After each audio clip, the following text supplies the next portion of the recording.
Good afternoon, everyone. 4:30 on a Wednesday edition of On Cue. As always, I'm your host, Rich Quinones. Hope everyone had a wonderful Sports Tuesday. You're enjoying your 19th of November, 2025. As always, get in on the conversation. You can check me out on social media, hashtag On Cue. Because it's a Wednesday, you know exactly what we do on Wednesdays. It is a woosah Wednesday. And typically during a woosah Wednesday, um, the listeners, the commenters feel the need to try to get under my skin. And we pretty much set overs and unders. And it could really be with the first comment that fires me off. You just never know. So we'll see how it plays out today on this Wednesday edition. Don't forget, you can check us out on social media at RichQ on Q. Get social with me as always. TikTok, Rich Q on a mic. By the way, I posted a clip from yesterday's show when we were talking about Jalen Hurts and the report of Derek Gunn. And oh my God, I mean, Eagles fans, what are we doing here? I mean, you are without a doubt the most sensitive friggin' fan base in the world. You're not even listening to what I said. Oh my goodness. Now, I don't know if we're going to get, Steve two times today who called me the liberal to jump on board. We don't know. But anyway, get social with me. As always, we're powered by our good friends over at Fresh Roasted Coffee. 20% off your first purchase. Use the promo code BYP20. Get ready with tea, Three Brooks Bourbon. And of course, Jersey Shore Breaks getting set to make their USBL debut in March of 2026. So with that, a lot of NFL to get into today. I guess, the Sanders talk will commence. It will begin. We'll talk a little Hall of Fame. We'll talk updated MVP odds in the NFL. Updated MVP odds in the NFL. And I think that there are so many moving parts when we have that conversation because it fluctuates. I don't want to sit there and say it's kind of hit or miss, but it definitely fluctuates in the NFL because you can have a great 3, 4, 5 game stretch, right? And then you can struggle a little bit. And then you can go on a little bit of a run and play much better. And then finally, grab that, overtake some of your other counterparts late. So we'll dive into that. I think when we started to talk about the NFL season, when we were talking in the preseason and August and training camp, imagine now going back several months ago, right? August, September, October. Now we're pretty much late November and kind of handicapping what we thought or how we thought it was going to play out in the NFL. And I'll tell you, a lot of surprises, a lot of surprises. So with that, we will open it up as we always do, as I mentioned. So a couple of news and notes, little nuggets today.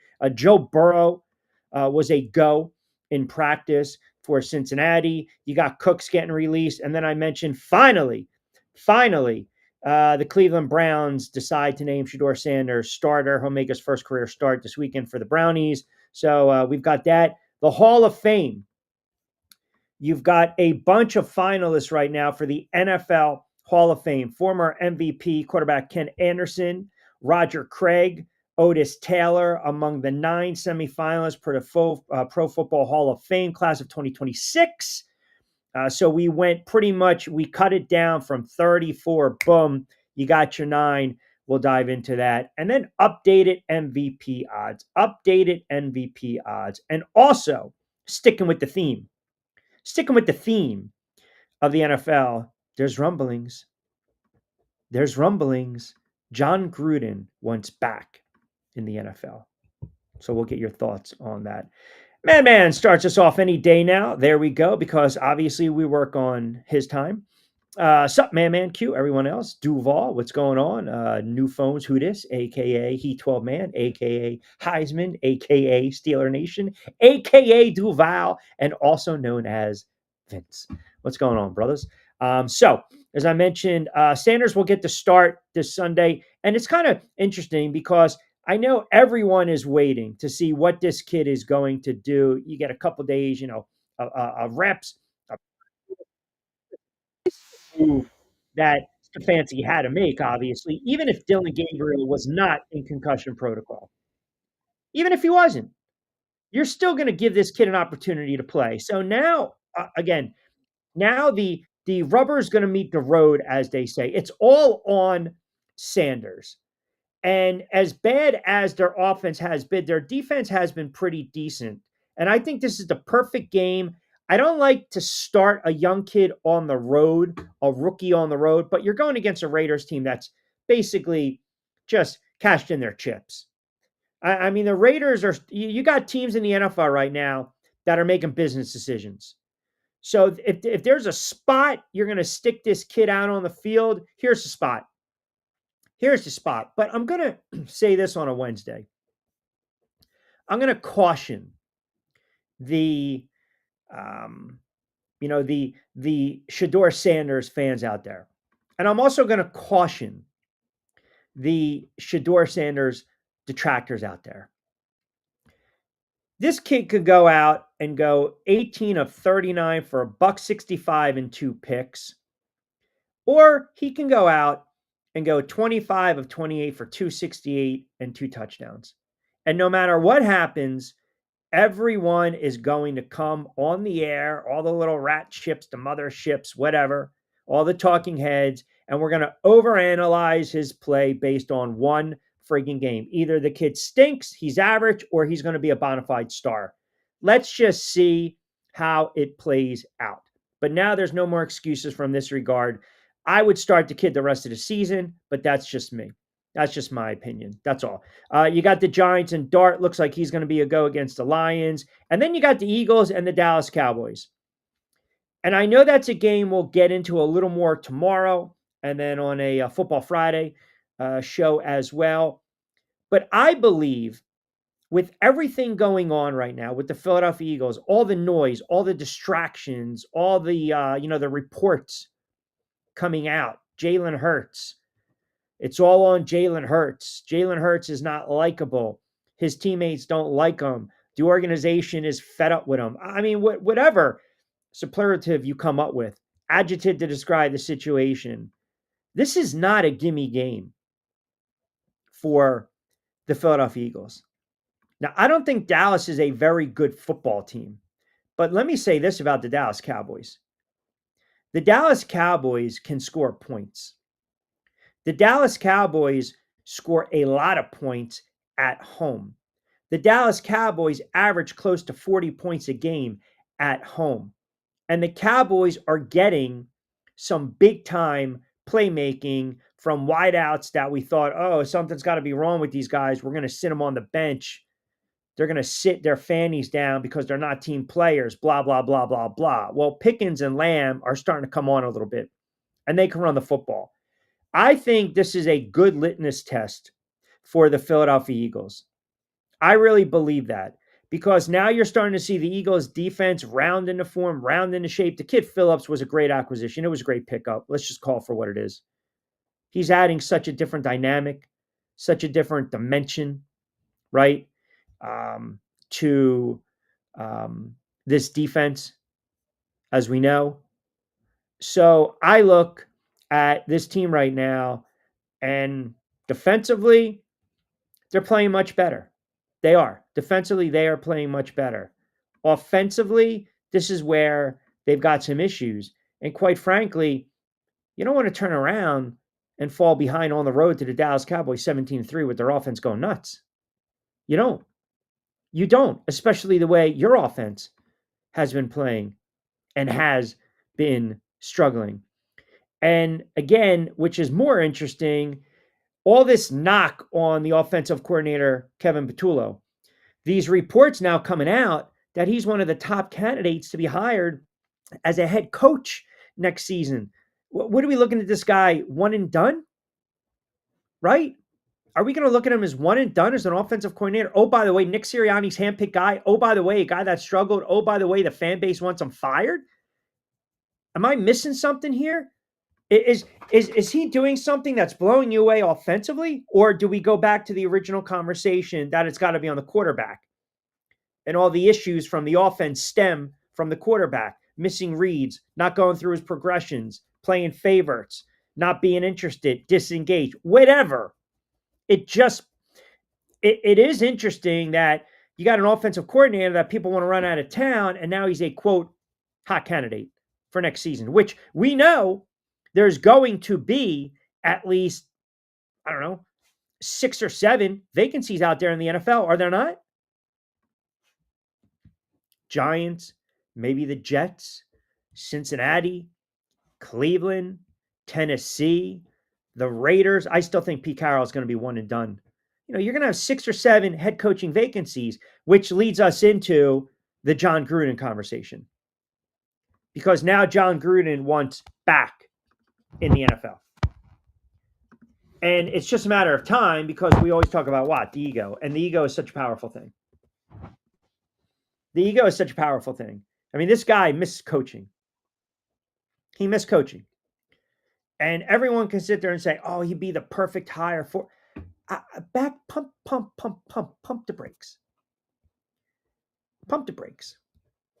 That we start to talk about Jon Gruden being the perfect fit for who? For the Giants? For the Jets? For the Browns? Going back to the rate, just pump the brakes. But this is what happens.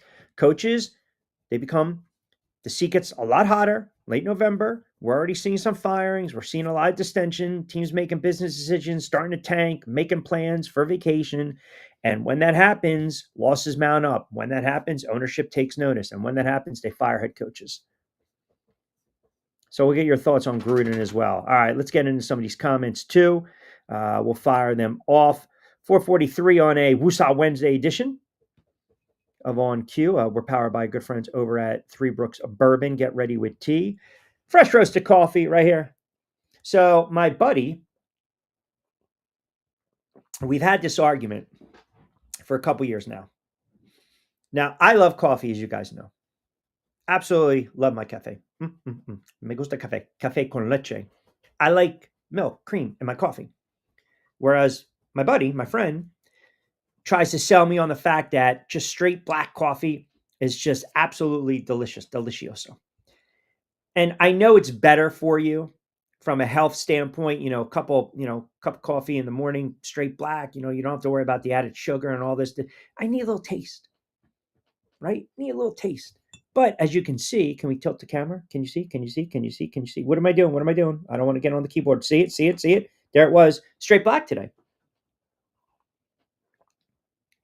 A little fresh roasted from fresh roasted coffee, straight black. So I think I'm doing good. I think I'm starting to evolve a little bit with the times, as they say. All right, let's see what you guys have to say, and then we'll take our first time out. New headphones. Who dis? Really feel like Myers was a great pickup for my Jags. Couple big catches already. Will be a key down. The playoff stretch. Q. I agree with your take on Sanders, but the problem is his own team seems to be looking to doing the same thing. Stefanski won't commit to him starting when Gabriel's healthy. Let's just go one game at a time, right? Can we do that? Let's just go one game at a time, right? You don't ask her to marry you the first date.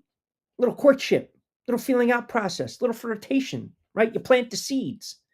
Let's just see how it plays out. If he goes out there and he struggles, it's not the end of the world.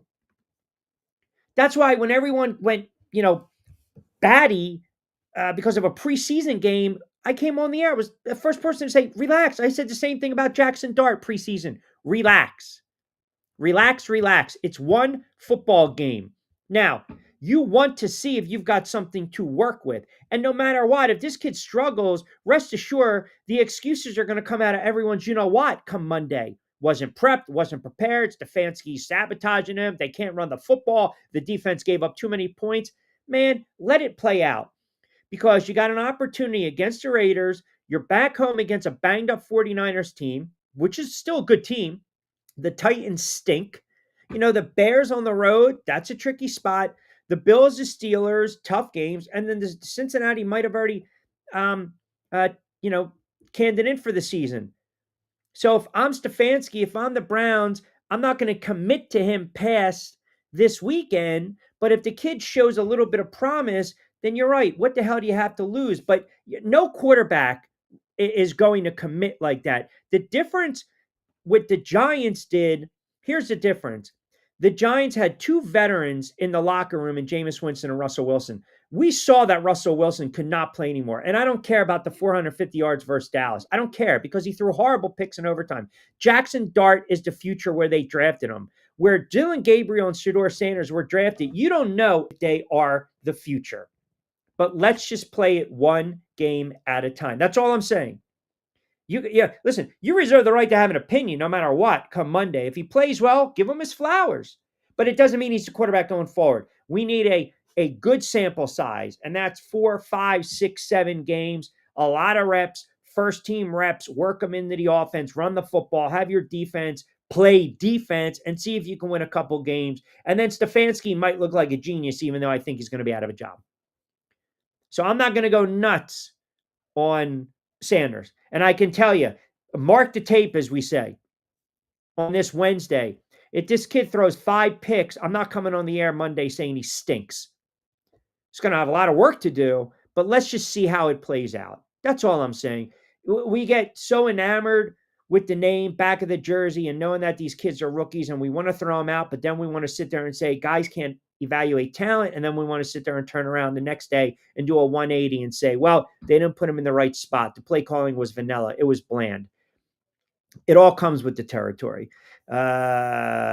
Miguel, Broncos country, let's ride. No, there you go. There's a contribution for the day.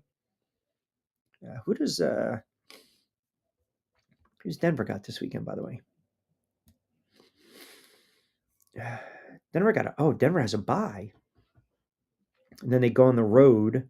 Washington's winnable. The Raiders are winnable. Man, my Denver Broncos are going to win 10, 11 games. As predicted. I think Gruden actually would be a good hire for Cleveland. Total opposite of Stefanski. No BS, tough coach who can change the losing mentality. You really want Gruden. So now hear me out for a second. Let's talk about the fit for Gruden for a moment, shall we? So you're trying to you're looking at Jon Gruden, and we're saying, okay, the guy's got all the energy, the hoorah, the juice, everything. You know, he's still young. He's 61, 62, right? He can still coach. You know, the game hasn't, quote, passed him by. So you go and look at Gruden. Gruden was with Tampa Bay he was with the Raiders first for 3 years. Then he was with Tampa Bay for 6. That's 9. Then he went back to the Raiders, Oakland, which didn't work out, for 3 years. Now, I'd have to go back, and I can do it right now, just to kind of give you where my line of thinking is. So in 98, Gruden had oh my goodness. I mean, you want to talk about a horrible quarterback. Hollis, Jeff George, Wade Wilson. Bad. In 99, Jon Gruden had Rich Gannon. So he had Rich Gannon for a couple years, and remember, that kind of turned the franchise around. Tampa Bay, he had Johnson. I'm trying to think some of the other quarterbacks. I don't know if, and you guys can point it out, Gannon again. I'm trying to think. Did Gruden ever work with a guy in his first or second year? Even when he was with Tampa Bay. So Tampa Bay 2002, right? 2002 is when he took over. Let me see. They were 12-4. Their defense was unbelievable. That's when they absolutely. So he had Brad Johnson. He had a veteran. He had Rob Johnson, who was 29 years old. He had Sean King, who was 25 at the time, and he played 1 game. So he had the Johnsons for a couple years. I guess my point is, can you see Jon Gruden wanting to work with a young quarterback? See, I think he would salivate over a quarterback that we've seen a small sample size or a good handful of sample size. Like, all those clips going viral with him telling about Jackson Dart sliding. But am I going to stick Gruden and say Cleveland with a Gabriel or Sanders? Am I going to stick Gruden in Tennessee with a Cam Ward? I don't even know if I'm going to stick him in New York with a Jackson Dart. I don't know how a young guy would respond to a coach like Gruden. Like, Maybe Jon Gruden is the head coach you bring in right now if you believe you can't get over the hump. Now, I'll throw this out there. What if black coffee is pretty good? Now, I don't have anyone over here to sit there and say, top me off, freshen you up a little bit. Great 3-week stretch coming up for the Broncos by by Washington Raiders. Yes. Yeah. I saw his last Raiders team before Ruggs went to jail in person. In another life as a Steelers fan. Yeah, Derek Carr looking good when we thought he was terrible. I don't see Gruden. I think Gruden would be your hire. All right, I'm going to throw this out to you guys. You tell me what you think. If Taylor gets fired in Cincinnati, if McDermott gets fired in Buffalo, don't you think they are more appealing jobs to a guy like Jon Gruden than the Giants? Even though the Giant franchise, it is what it is, but the Giants, the Jets, Tennessee, Cleveland. Because to me, Cincinnati just needs to clean up their defense, which is a lot of work, but you got Joe Burrow. You got players in their prime. Buffalo, I'm not so sure. I'm not so confident that McDermott can survive another playoff debacle. I'm not if the Buffalo Bills get bounced in the divisional round or lose again in the AFC Championship, they don't get to a Super Bowl. I think there might be some serious consideration about his future with the Bills. I really do. Now you're going into a situation where you're in the AFC East, so you got two franchises that are down, Miami and the Jets. A lot of issues. You got New England that's ascending, and now you've got Buffalo that still has arguably top 2-3 quarterback in the NFL in his prime, Josh Allen. And the knock on McDermott is what? You got to make a deep run in the playoffs.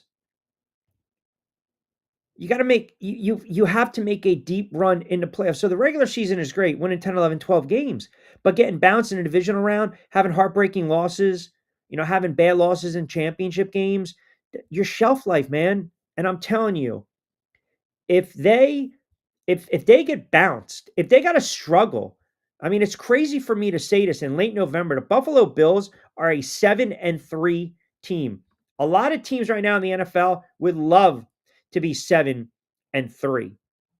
And they had a bad loss against the Patriots because they couldn't close that game. They had a worse loss against the Panthers. And then Miami was probably the worst loss over the last several years for the Buffalo Bills, not including the heartbreaks in the postseason. But if they struggle to get that last wild card spot and get bounced, in the wild card round or divisional round, he might be out of a job. And you don't think you're going to hear the Belichick's, the Gruden's names of the world? I mean, the Gruden walks into a situation kind of like he did when he left the Raiders to go to Tampa Bay. Ready-made team right there on the cusp of winning, potentially a Super Bowl. Look, I'm telling you right now, you can have a lot of regular season success. A lot. But you look at this team right now, 4-0. What are they? 3-3 over the last 6, 7-3. You got to win in January. You got to win. And I'm telling you, throw his name into the mix. Because if his name's into the mix, they're having the same conversation in Green Bay with LaFleur. Raheem Morris is done. Kevin Stefanski, I think, is done. I think Pete Carroll, I've said it now for a month with you guys. I think he's one and done. McDaniel, I don't know. I'm going to stick him on that list, even though ownership says something else. Ross says something else. And McDermott's resume, his body of work says, you know what? I've got some wiggle room here, man. I've got some wiggle room. We've been to the playoffs multiple times, but everyone has a shelf life. Andy Reid had a shelf life with the Philadelphia Eagles. So I think right now, you got a hit or miss defense. You still got an MVP quarterback in Josh Allen. You got an offensive coordinator in Joe Brady that, at times you got to elevate these offensive guys and these weapons that you have. You should be able to move the football. And you've got a head coach that's in his ninth season and he's won close to 100 games. They made the playoffs 7 times, but he's 7-7. He's 500 in the playoffs. That's not going to get it done. Is that a spot? Is that a situation, right? For a guy like Jon Gruden. All right, fast approaching 5 o'clock. Quick timeout. We'll come back on the other side. We'll get through your comments as well. Keep it locked into a Woosah Wednesday edition of On Cue, powered by our good friends over at Fresh Roasted Coffee. Get ready with tea, Three Brooks Bourbon, and of course, Play It Again Sports. 2 locations in Mount Laurel and in Deptford. Quickie timeout.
All right, welcome back. Couple minutes past 5 o'clock hour Eastern time on a Woosah Wednesday edition of On Cue. Rich Quinones here. We'll get to some of these comments as well. So, landing spots for a guy like Gruden, right? Landing spot for a guy like, I don't even want to bring up Belichick anymore. I think Gruden's going to be that hot name. You're going to see some retreads out there as well. McDermott has been on the hot seat since last year. I think we discussed this on middays.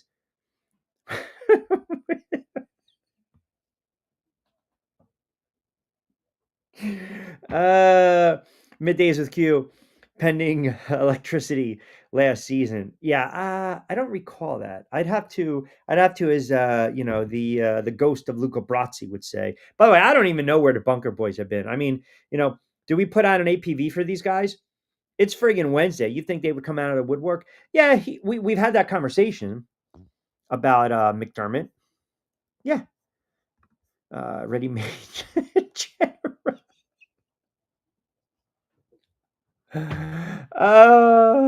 I really want, to be honest, I want Steve 2 times, who called me the liberal. I need that guy to pop up back on the air. Got to have it. Got to have it. Mikey D chimes in. Q, any thought on Aaron Rodgers and that wrist injury? I mean, what do you mean, any thought? Do I think he's going to play? If he can throw the football, he's going to play. What do I care about Aaron Rodgers? He's such an afterthought, is he not? He really is. He is just beyond an afterthought right now. Just, yeah, I don't care about Aaron Rodgers. Come on, Mikey D. We got some shekels, some coin on the game, right? JTQ, that Bucks team was all about the defense. You and I both know that. Who's disagreeing with you? Man, you guys are a little cranky today, right? Those Bucks teams were always good. they just had a problem getting over the hump or beating the Eagles, and of course, playing in the cold outdoors, and then finally, uh, they were able to do it. Blaine Bishop takes the wrong angle, and Jervicius, you know, Barber runs back to pick, and that's after Brian Mitchell had that ridiculous, um, punt return, right, or kickoff return, whatever the hell it was. Yeah, man, I'll tell you that team was that they were so good. They ripped through San Francisco, then they went on the road and they ripped through the Eagles. And that game against the Raiders, that Super Bowl, I mean, it wasn't even close. We talk about bad Super Bowls. That game was 6-6, I believe. It was a field goal exchange in the first quarter, and then it was like 21-3, 24-3 going in the locker room. I mean, that game was they led that game 34-13 or whatever the hell it was. I mean, it was a hard, the only thing that went wrong for Tampa that game, I think there was a block punt return for a touchdown. I mean, that game wasn't even close. You know what's crazy about that Super Bowl? The Bucks had one of the all-time great defenses, and the Raiders were 4-point favorites in that game, and they got absolutely hammered. Hammered. They got absolutely hammered in that game. I mean, that's how good that Tampa Bay squad was. And everyone talked about, well, who'd you inherit it from and all this other kind of nonsense. Tony Dungy. Yeah, but you still got a coach, and no one's taking anything away from Dungy, right? Bunker boys are shaking in their boots for no reason. Like the Rat Eskin used to say, you scared, get a dog. The worst. Go send flowers, right? I mean, he's the ultimate rat. So is his friggin' son, walking rat. All rats. Whole family, right? Gruden would be a horrible idea for any team. Yeah, I tend to agree with you. I think everyone looks at Gruden and it's like that sexiness and that appeal. I don't think he has he knows football, but I don't think he has the disposition or the demeanor. Like after a while, the scowl, and the yelling, it wears off. It wears off. Don't forget that that was when that stud lineman in Oakland lost his mind and vanished in Mexico the night before. Who was that? Who was that kid? Now it's going to bother me. Didn't he have problems though? Didn't he have mental? Barrett Robbins, right? Missed the Super Bowl, was out in Tijuana drinking, and he had a mental breakdown and lost it. Wow. Didn't know what's his name too. Also dabbling a little lot lizard in one of the Super Bowls. Eugene Robinson, remember that? And then Elway, they kept beating him over the top. Everyone was saying, he had weak legs. You kind of wonder why, right? So,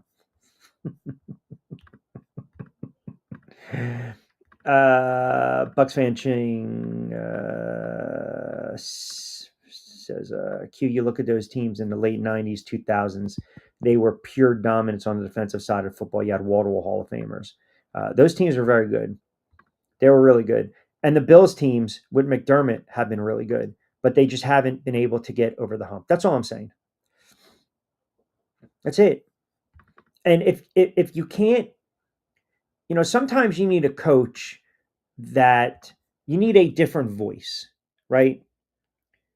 Someone comes in, hey, I appreciate it. You've gotten us this far.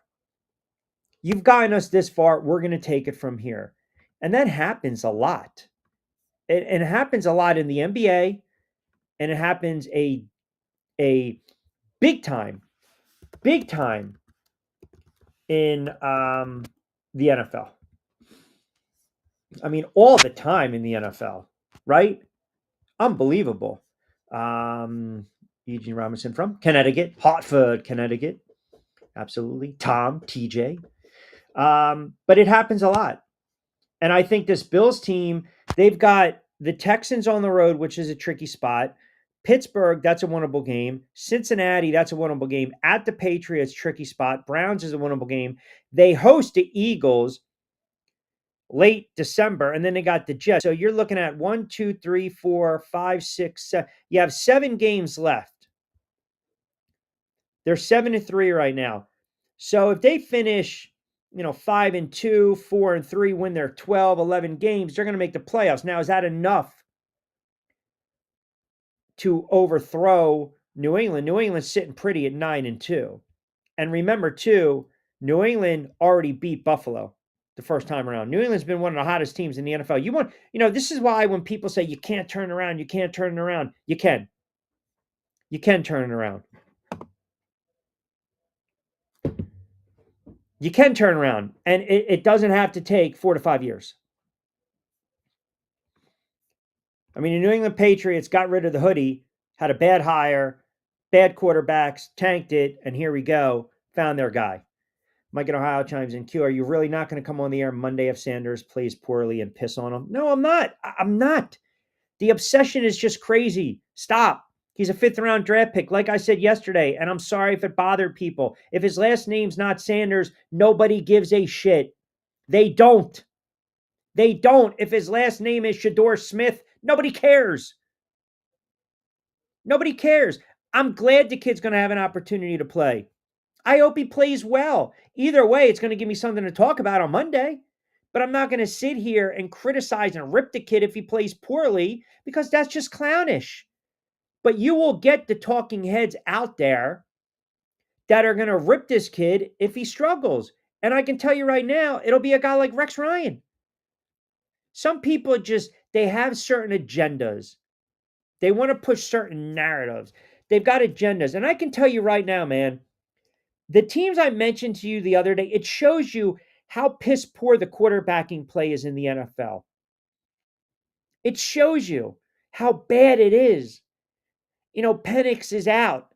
McCarthy, he doesn't look like the answer. Richardson's out. Daniel Jones might revert back to being Daniel Jones. Here's another question for you guys out there. Did anyone notice?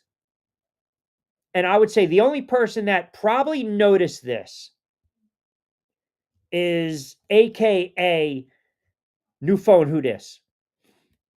Did anyone notice how poor Justin Herbert played the other day? Now, granted, they pulled him out of that game, but he was horrible. He was horrible. He didn't even crack 80-something odd yards. And I like Justin Herbert, but I'm saying that, again, you're talking about a quarterback now that's been in the league for what, 6 years, 7 years? This is his 7th season. He's 27. Like, if not now, when? If we're going to sit there and we're going to get on the guys like Trevor Lawrence, then you got to sit there and criticize Justin Herbert. When are you going to get over the hump? When are you going to win some playoff games? When are you going to make a deep run? And I'm a Herbert fan. So I think we are allowed to be more critical of these guys that have been in the NFL 4, 5, 6, 7 years.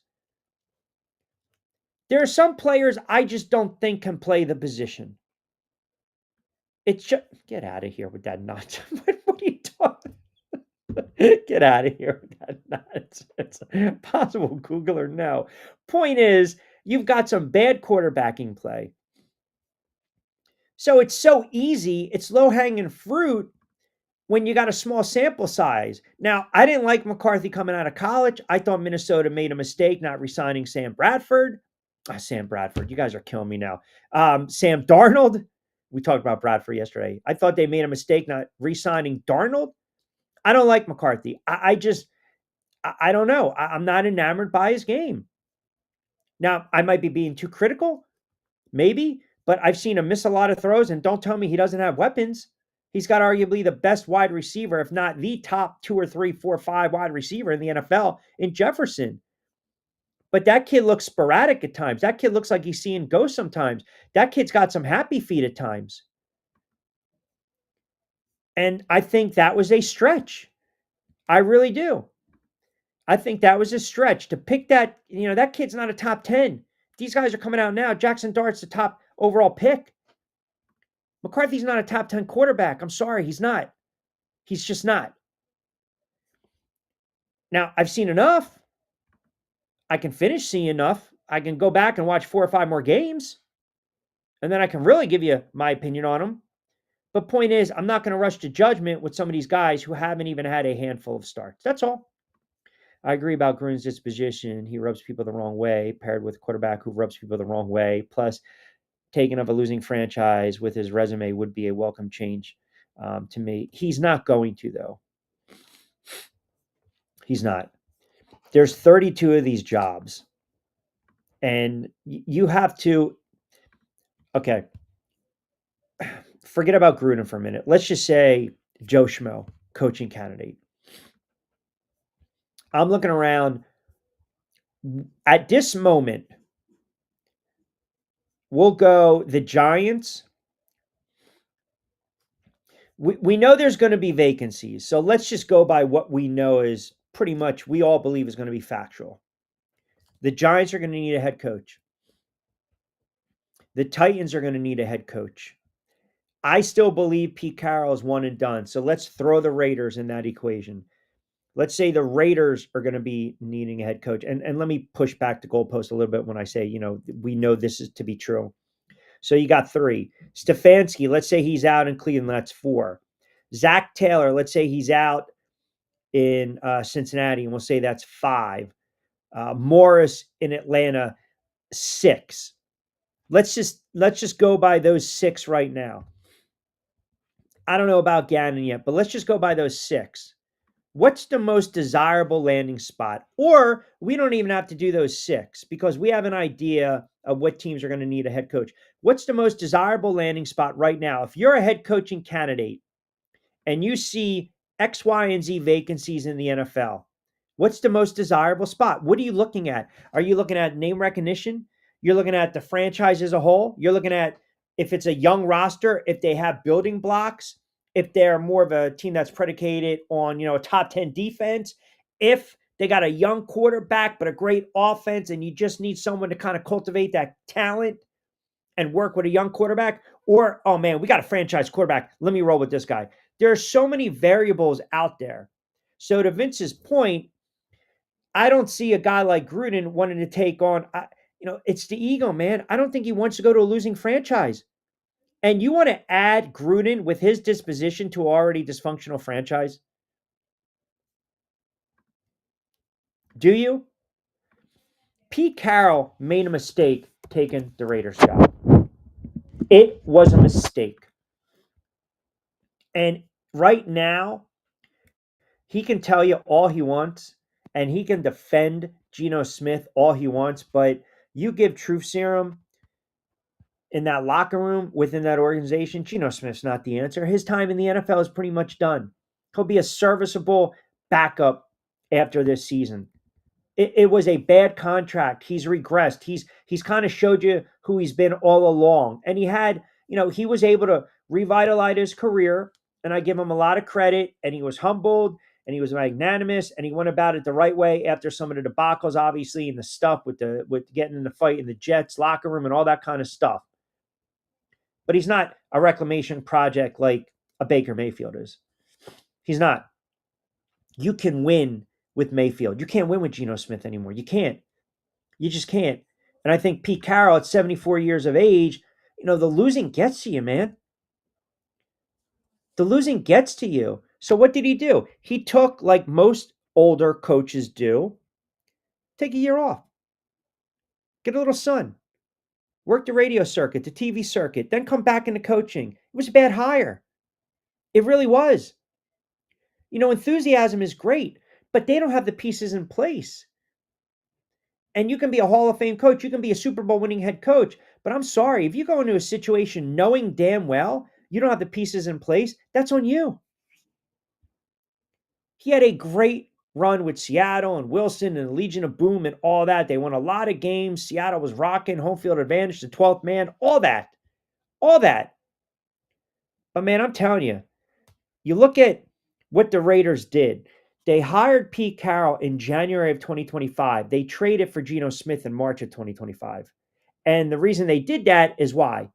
Because Pete Carroll has familiarity with Geno Smith. Because Pete Carroll helped Geno Smith resurrect his career.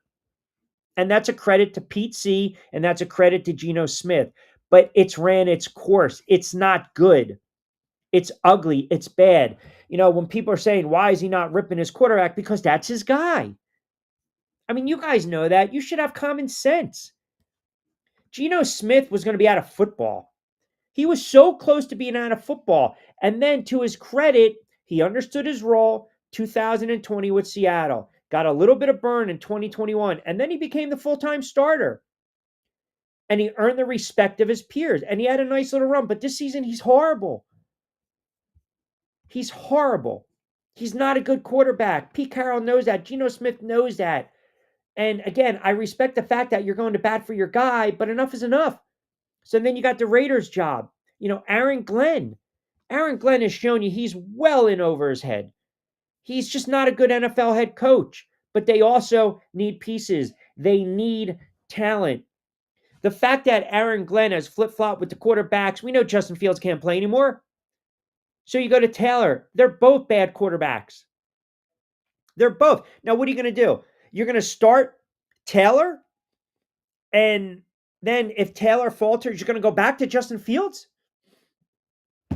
That's how you lose a locker room. If you're going to go with Taylor, you stick with him as a veteran, as a bridge for the rest of the season, and that's it. So again, give me that desirable landing spot right now. Where's that desirable landing spot in the NFL? You look at the Giants, all the money they played to that defense, and that defense has stunk. They're horrible. They're overrated. They can't tackle. They can't force turnovers. They can't make plays. You got Carter, looks like a bust. But they have a franchise quarterback they believe they can build upon. Tennessee, tough spot, cheap franchise. Just turnover. Cam Ward's like an afterthought. He's like an afterthought. Has anyone really talked about Cam Ward this year? No, because Tennessee's 1-9. I mean, think about that. There's more talk about Sanders. There's more talk about Daniel Jones. There's more talk about Jackson Dart. There's more talk about, Geno Smith's poor play. There's more talk, insert quarterback. No one's talking about Cam Ward. We're talking about the number one pick, the overall pick in the draft. Numero uno. And it's like an afterthought. It's crazy. And some people think right now that's a miss. I don't know if that's fair. He had a couple of nice games, but he's giving off the vibes where he can become a really careless quarterback when you start talking about the turnovers. And that'll drive a coach batty. Gruden ain't taking that job. So as I said, give me the destination. We can't figure out the destination, cross them off the list. All right, Hall of Fame. Let me get you these numbers. So it's down to 9. What do we got here? I just pulled it up. All right, I got to find it. Roger Craig, Kenny Anderson. Let me see. Here we go. So I think you're going to get maybe 4 or 5. I think you're going to get 4 or 5. All right. Roger Craig, Kenny Anderson, former NFL MVP. Henry Ellard, Stanley Morgan, Steve Tasker, L.C. Greenwood. Joe Jacoby's a Hall of Famer. And cornerback Eddie Meador.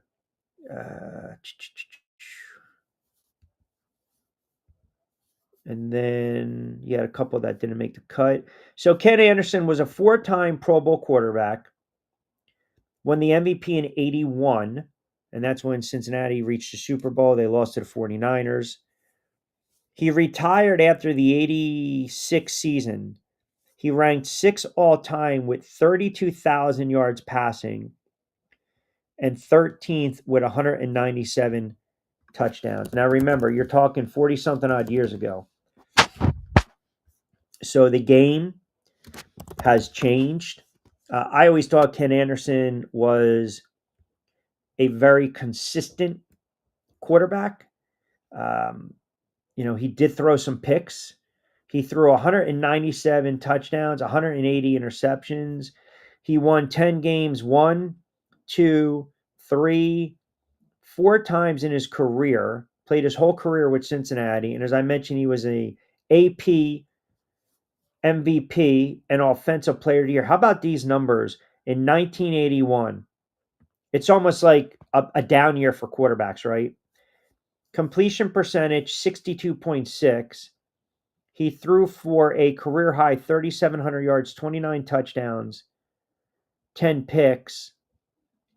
And who was in the running at MVP that year? Montana. Montana had 3,500 yards, 19 touchdowns, 12 picks, and they won the Super Bowl, but it's a regular season award. And then Tony Dorsett ran for 1,500 yards, close to 1,600. George Rogers ran for close to 1,600. Those were top 10. So I think Kenny Anderson, if you put Kenny Anderson in the Hall of Fame, then I believe it opens up the doors for other quarterbacks in that era that maybe were kind of borderline. And I'll give you a name, and I think I've said this a couple times, and it is kind of interesting when we talk about these retread quarterbacks and, having a couple arcs of your career. Jim Plunkett.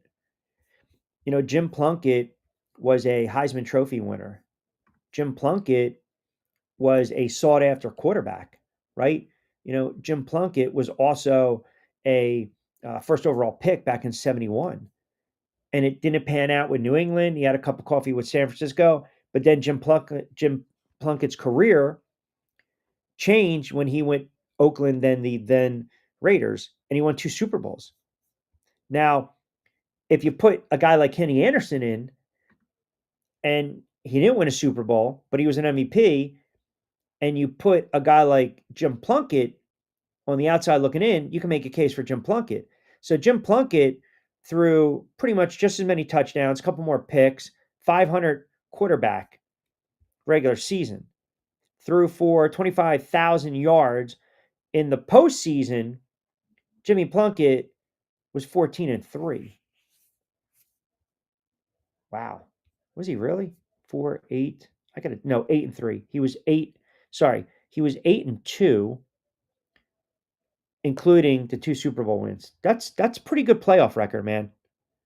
That's a pretty good playoff record. And he threw 11 touchdowns, 12 picks in the postseason. So Ken Anderson's going to be interesting.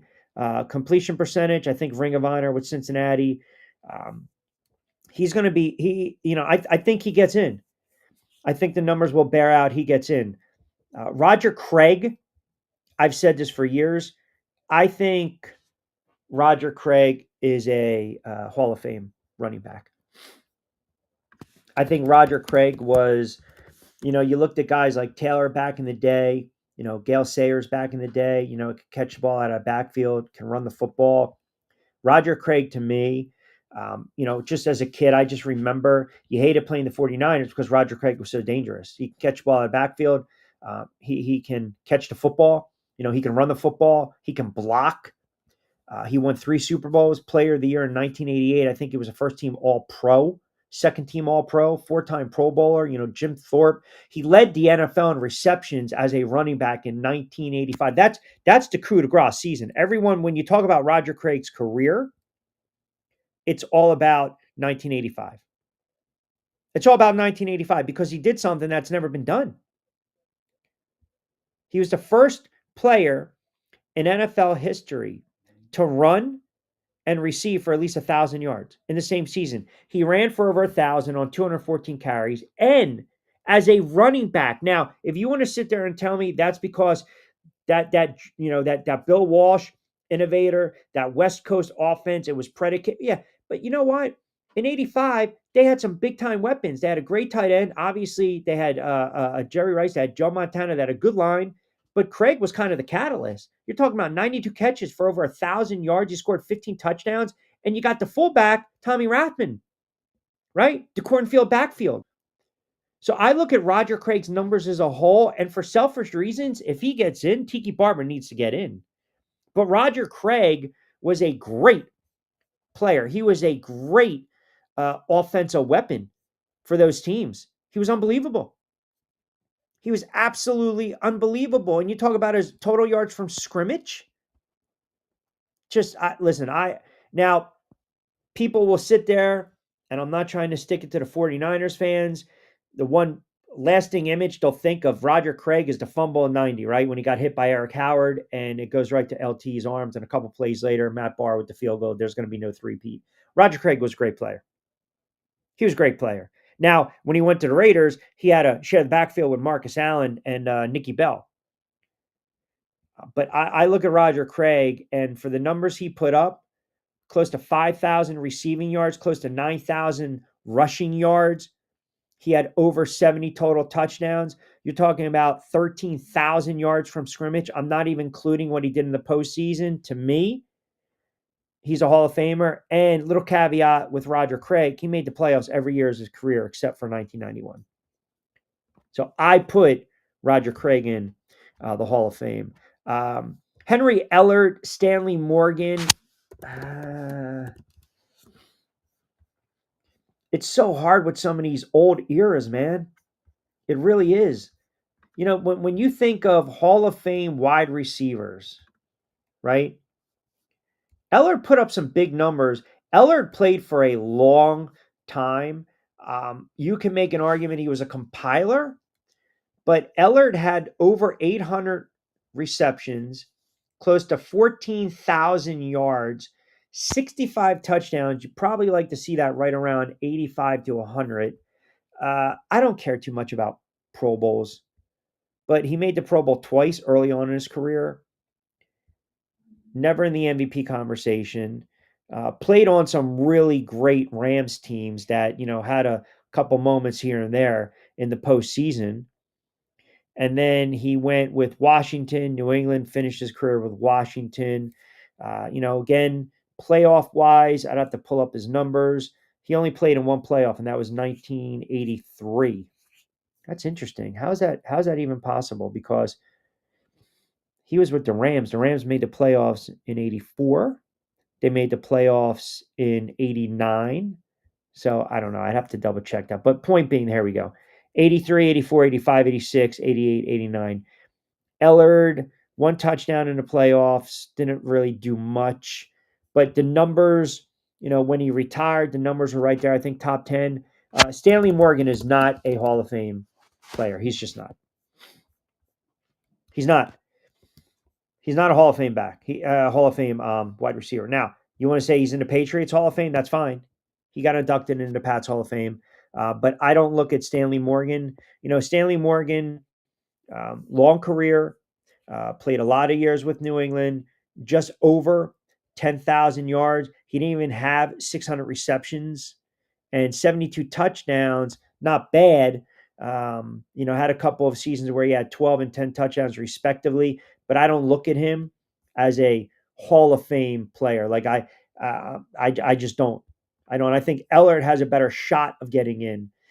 Tasker, how do we look at special team standouts? Tasker was the guy. If Tasker gets in for being a special teams guy, then you almost kind of open up an opportunity where a guy like Renee Thompson back in the day, like we look at special teams players with there's a bias against special teamers, right? But Tasker did a little bit of everything. Had a couple of receptions, a couple of receiving touchdowns. Obviously, he was, a special teams ace, a special teams guru, and he was, pretty much part of, that core of those Bills teams that made that run in the late '80s, early '90s, 4 straight AFC Championship games, 4 straight Super Bowl appearances. And remember, too, everyone's going to remember Tasker, for kind of being that, that one catalyst when they had that great come from behind win against the Oilers. He was able to have some big plays in that game. Don Beebe had some big plays in that game. So I don't know. How do you view special teams players? Tisker or Tasker? Jacoby, definitely part of those hog squads.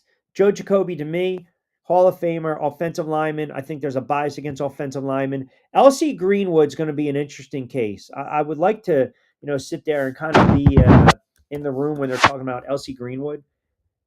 Elsie Greenwood to me is almost like the forgotten Steeler, if that makes sense. You know, this guy won 4 Super Bowls. He was a 2-time first-team All-Pro, 6-time Pro Bowler. He was a All-Decade, All-Steelers, All-Time Hall of Fame. Pittsburgh Pro Football Hall of Fame. He was just wreaking havoc against Tarkenton and Minnesota in that Super Bowl. He sacked Roger Staubach 4 times in the next Super Bowl against Dallas. I mean, he was just a phenomenal player in 4 title games unofficially. I think 5 or 6 sacks. But we kind of always forget him. He kind of gets lost in the sauce with the rest of that steel curtain defense. But Elsie Greenwood, to me, is a Hall of Famer. He's a Hall of Famer. He was a phenomenal player. The Steelers were so spoiled with their wall-to-wall Hall of Famers, man. This guy was drafted in the 10th round in 1969. Whew. That's unbelievable. When Chuck Noll became the head coach in 71, basically made him the starting left defensive end. So you got 4 members of that steel curtain that remained there until their retirement in 81. To me, Hall of Famer. Hall of Famer. What do we got here? Robert chimes in. I'm a big time 49ers fan. Without a doubt, Roger Craig was an absolute beast. I think he was ahead of his time with that 85 season. I know you talked a little bit about this the other day, Q, but I'm actually curious. Who was a better thrower of the football, Marino or Montana? Ooh, kind of sacrilegious, is it not? You ever watch old clips of Dan Marino throw the football? Like Dan Marino threw the football perfectly. He just did. Phenomenal. Montana threw a gorgeous ball too. Marino, man. You go back and you check out those 84, 85 seasons, and you kind of watch Dan Marino, you're like, this guy can play, man. This dude can throw the friggin' football. G-Man chimes in. Q, what'd you think of your boy Scataboo at the wrestling event? Listen, obviously, it's a big story with a lot of people. Is it kind of foolish, especially coming off that injury? And, you get a little caught up. You got to be careful there. It's the last thing you want to worry about is getting injured at an event like this. I think the kid's young. He's immature because we were all young once and immature, and we wanted to have a little fun. He's kind of embraced, his character in New York. The fans love him. Optics are never a good thing, right? They're never a good thing. So I'm not going to sit here and be the old man on the porch and go nuts over Cam Scataboo. Me, I probably wouldn't have done it. But again, you just got to be careful when you go to some of those events, whether they're stage entertainment or not. The last thing you want to do is get hurt. I mean, it's almost as foolish as sitting there saying, hey, we got to put a clause in your contract, can't ride motorcycles, and then you ride a motorcycle. Sam chimes in. Q, loving the show as always. Sanders passed on by the Raiders. Pick 6, 58, 68, 98, 99, 108, 135. Q, he knows. Oh, he knows. You might be right. Franchise chimes in. Q, why is Lamar Jackson back on the injury report? Because he's dealing with an injury. Listen, they're not going to mess around with these injury reports anymore, man. And it's an ankle this time. So, and he missed practice. So you got another week and you got a new injury popping up for Baltimore and Lamar Jackson. Tom and Summers Point, Q, I can't believe you're still harping on that report by D Gunn. I think his credibility shot to shit. I think A.J. Brown paid him to say that. Whoa, Tommy boy, relax. I'm not harping on it. I came on the air at 4:30. We've been on the air for friggin' an hour. I think I mentioned Jalen Hurts for 30 seconds, and you're going to discredit D Gunn? Get out of here with that nonsense. Stop. Utterly ridiculous. A.J. Brown paying D Gunn. Yeah, okay. Sure. There's a leak somewhere, just like there's a leak within the Giants organization when you're talking about Abdul Carter and missing practices, or he didn't miss the practice, he slept through the practice, or he didn't sleep through the practice, or the meeting, I should say. Pardon me. You don't want to sleep through practice. Slept through the meeting. Oh, he's getting treatment. These players, do you guys not understand? people within organizations leak information to the media on purpose, hence anonymous source. So even if AJ Brown did text D Gunn or called him up and said, "Yeah, man, I'm frustrated." Derek Gunn is not going to go on the air and say AJ Brown told me. He's not going to do that. Because you don't do that. That's a source. You're not going to reveal your source. You're not going to throw the player under the bus. You do that, you lose all friggin' credibility. Now, you want to sit there and tell me that maybe some media members have it out for certain players and teams. Everyone looks at Diana Rossini and they're like, oh my God, why is she always constantly harping on the Eagles? Everyone looks at Josina Anderson. Why is she always backing Sanders? Is she on Dion's payroll? I don't know. And quite frankly, I don't give a shit. I don't care. But you're not going to comment in and you're going to sit there and tell me that I've been harping on something when I mentioned it for 30 friggin' seconds and we've been on the air for well over an hour. And I'm not going to discredit D Gunn. I'm not going to do that. Marino is the greatest thrower of the football the NFL has seen or has ever seen. Marino can sling it, man. Falcons quarterback Michael Penix Jr. does, in fact, need surgery, repairs ACL, 9 months of recovery. Wow. Is that poor John Bueller, man? Might have a little fun with him on Friday. Why'd you even draft this kid? Why'd you even draft him? He's injury prone. What the hell are they doing in Atlanta? They're going to need a head coach and they're going to need a quarterback. You're still going to have to go out and get a backup knowing this kid's coming back from surgery, period. Marcus chimes in. Monday, Marcus chimes in. Q so much for a wuss on Wednesday. Yeah, I mean, well, we went like an hour. I mean, you got to give me a little credit on that, right? I just don't like. Listen, I know D Gunn. I like Derek Gunn. I think Derek Gunn does a great job. I think he's very objective. I think he stands by his reporting, and I think there are just some there are fans at times that uh, they're very delusional, and they want to hear what they want to hear, and they want me to say what they want to hear. They want you to say what they want to hear. And that's not how it works in sports. That's not how it works in life, right? It doesn't. It just doesn't. And I think the Eagles fans, they're a little delusional, man. If you don't believe there's an issue going on, you got problems. You got problems, right? Mike in Ohio chimes in. Q, your solitary Stephen A said it's going to be bad for Shador if he stinks up the joint. I don't care what he says. Listen, it's just talking heads now. It is. You know what? You know who's going to be bad? I'm going to tell you. It's not going to be bad for Shador if he stinks up the joint. Okay? I'm not. It's going to give fodder to the talking heads because there are networks, there are radio hosts that are waiting for this kid to fall flat on his friggin' ass. Seriously. They're salivating. They're chomping at the bit, whether it's in Cleveland Sports Talk, whether it's on the friggin' rat ship, the mothership, whether it's on XM, whether it's on satellite, whether it's on, Joe Schmo's podcast, whatever. There's a sentiment of the media that cannot wait for Sanders to fall flat on his ass so they can come on the air Monday, in some cases, maybe from their parents' basement as soon as the game's over and say, guess what? I told you so. I'm not going to do that.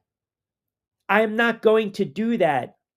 If he struggles, we'll talk about it. We'll address it. If he plays well, we'll give him the flowers. My whole point is, let's not encapsulate this kid's whole friggin' career in one start. That's all I'm saying.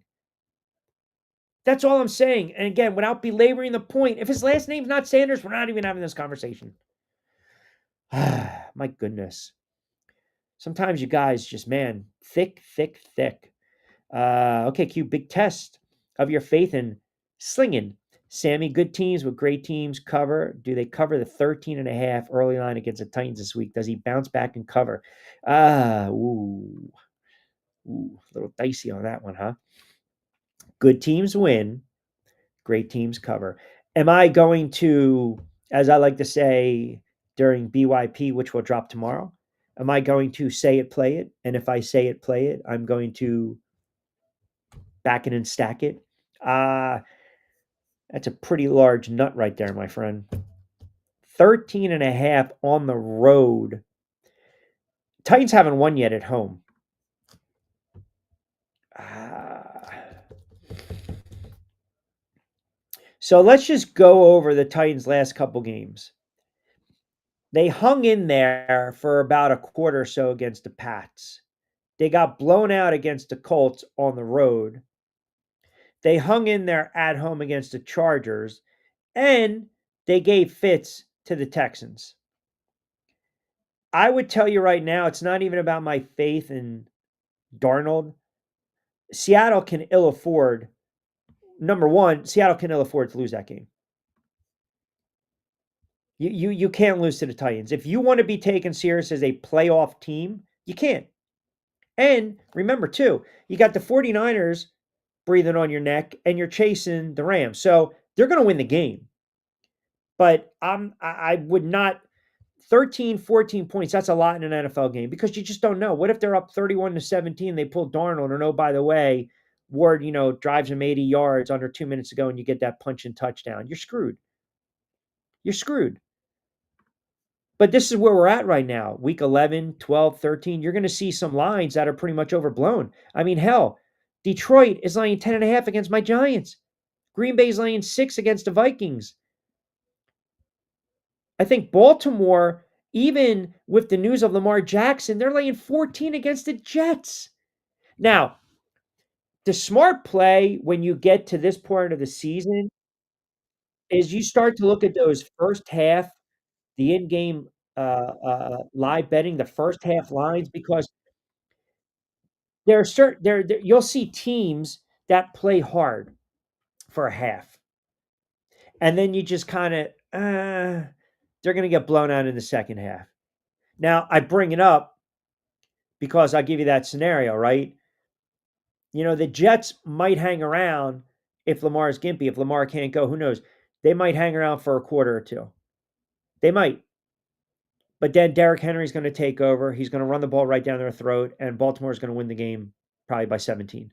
But, is it going to be 24-10, and then Henry punches it in? 24-13, he punches it in. Like, look at that second half, those odds. But that's a tough number. 13.5 is a lot, man, in an NFL game. Detroit's pissed off. You don't think Detroit wants to take it out on my Giants? The total is 50.5. I bet you Detroit's total is probably like 40. They want to put up points. And you got a quarterback coming off a concussion, right? They tried to run the ball a little bit. Detroit has a pretty good defense. So, like I said, we'll see. Joe chimes in. Q, do you see your man Doggy lay into Scatterboo? Again, that's Dog. Dog's going to do that. He lays into someone if he gets stuck at a traffic light. Listen, I get it. You're going to get guys, the old school heads are going to sit there and say, I can't believe he was there at an event, WWE, and he got in a little fisticuff and a little altercation. God forbid, what if he would have fell back in his chair and he would have done more damage to his ankle? The optics are bad, man. They're bad. But the kid learned his lesson. Was it a foolish thing to do? Yeah, especially coming off that injury, knowing you are a big-time cog in this Giant offense, knowing that you can be a great player for 10 years with the Giants. You can be a Pro Bowl and all-pro running back. You can have your jersey retired. You're an integral part, right? And, the kid is kind of his own, he's got character, man. He's got character. And I think him going to, the event isn't as bad as, say, an Abdul Carter not showing up or missing walkthrough practice or falling asleep at a meeting. Whatever the hell the story is. To me, that's worse. That's worse. This kid injured. He probably wants to let off a little steam. So I give him a free pass. I give him a little bit of pass there. But if you're Carter and you're falling asleep during meetings or you're missing walkthroughs, or practices, or you're late, and oh, by the way, you're a top 10 draft pick And oh, by the way, you haven't contributed this season. And oh, by the way, you had the audacity, the balls to ask Lawrence Taylor to unretire number 50 friggin' 6. Are you kidding me? That would rub me the wrong way. That would bother me even more. I mean, this kid right now looks like a friggin' bust. He was a top 5 draft pick. He was number 3. I mean, what has he done? What has he done this season for the Giants? He's done nothing. In 11 games, he's got 12 friggin' tackles. Your job is to get to the quarterback. Have you registered a friggin' sack yet? No. So, like Carter, being disengaged, not paying attention, falling asleep, missing walkthroughs or practice, whatever the hell it is, whatever's going on in the Giants facility, that's worse. That's worse to me than a player like Cam Scatterbo blowing off some steam and going to a wrestling event. That's worse. That's all I'm saying. That's all I'm saying. Chris chimes in, Q. I know you don't watch the mothership. I was watching Get Up this morning on the Rat Ship. Every single person on the panel thought the Colts should be favored over KC this week, which is why you don't want to take gambling advice from them. Oh, man. That's a good tweet, brother. I appreciate that. Yeah, I can't. They're just hiring whoever. I mean, obviously, you're not. The Colts are not going on the road and being favored against Kansas City. They're just not. Kansas City's 4-1 at home. I know they're 5-5. I think they're in trouble, but the Colts are not worthy of going on the road being favored by Kansas City. They are not. That's when you look at body of work, resume, track record. Period. And oh, by the way, they're coming off a loss on the road against the Steelers, which they were favored. So it's one of the other reasons they're not going to be favored. They also lost on the road to the Rams, who are arguably the best team in the NFC. So, Chris, to your point, kudos. I agree with you. All right, got to start wrapping it up on a Wasaw Wednesday. Good stuff as always with the comments. Want to, again, special thanks to all our sponsors. Get Ready with Tea, Fresh Roasted Coffee, Jersey Shore Breaks.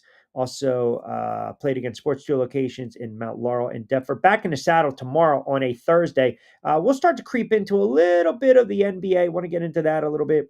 NBA, hot stove baseball. You guys have been clamoring for it. We're going to give it to you. You got a pretty nice night on the hardwood in the NBA. We'll dive into that as well. Tomorrow, we're hoping to grab Jonathan Marshall for a couple moments. We'll talk a little college with him. Costco, hopefully later on in the week, and then a regular Football Friday as well right here on Q. We got some show announcements to make where we're going to be at going forward come January 1st on a couple different platforms. So that'll be fun, and we will have a lot of, like I said, a lot of banter with that. Colts V on the road at KC getting 3.5 sounds like a Q play, but fool's gold in my opinion. No. You're only saying that because of Danny Nichols, my friend. We'll give you the picks tomorrow on BYP and, of course, on a Friday. Got to start wrapping up fast approaching the 6 o'clock hour. Keep us locked in on social media as well. On X, IG at Rich Q on Q, TikTok Rich Q on the mic. Always get social with us. And do not forget to like, comment, and subscribe to the YouTube channel. Have a wonderful Woosah Wednesday. And as always, I'm Rich Quinones. Thanks for tuning in. Be safe, be sound. We will talk to you tomorrow. And as we always like to say, hasta luego, mon dia.